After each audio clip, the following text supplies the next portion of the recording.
Good day sa atin mga tropa. Nakikita niyo yung unit na yan, binabaklas natin. Sa mga hindi pa nakakabaklas niyan, Kulin na Primus type. Yan, makikita niyo naman kung paano baklasin. Panoorin niyo na lang maigi para masundan niyo. So yan lang yung mga tornilyo. Yung mga hindi pa nakabaklas na ito mga tropa, para sa inyo to, saka sa nagsisimula. So pag angat niyan, makikita niyo yung mga sakit na yan. Tanggalin niyo muna para pag natanggal yung pinaka front front na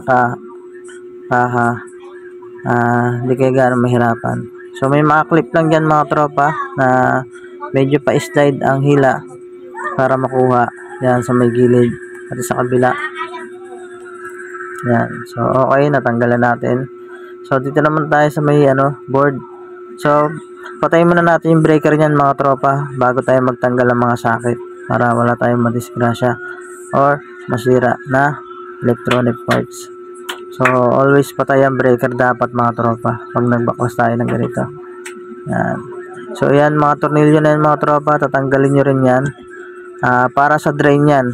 Kasi kakaiba na tong na to, ganitong model na to.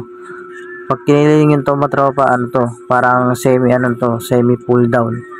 May kita nyo pagkatapos yan, may mga tornilyo nakatago. Ayan.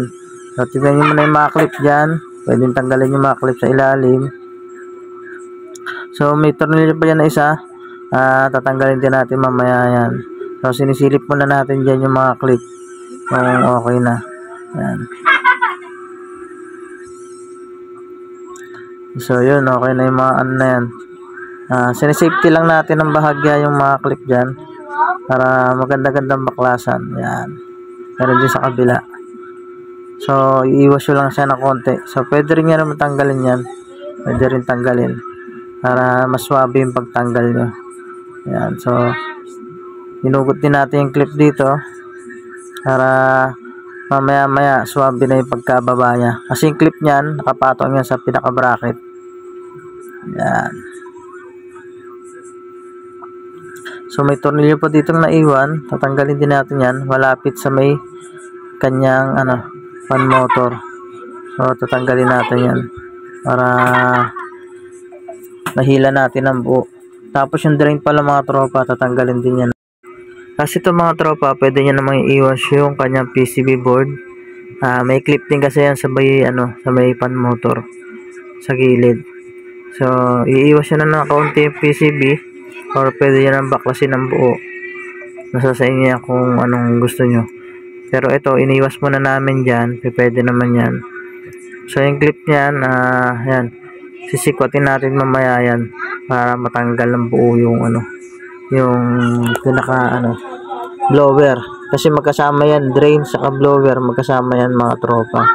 So may clip dyan, tatanggalin nyo lang ng bahagya para mahugot na yung pinakabuong blower saka yung kanyang drain. So nagmamadali kasi kami dito mga tropa kaya iniwasan muna namin yung pinaka PCB nya. Pero kung naman, pwede naman yan, tanggalin nyo muna yung PCB. Yan. So sisikwatin nyo lang yan, makikita nyo naman para swabe na yung pagkababa nya. Yan. Siyempre dahan-dahanin din natin para hindi maputol yung pinaka clip. Yan.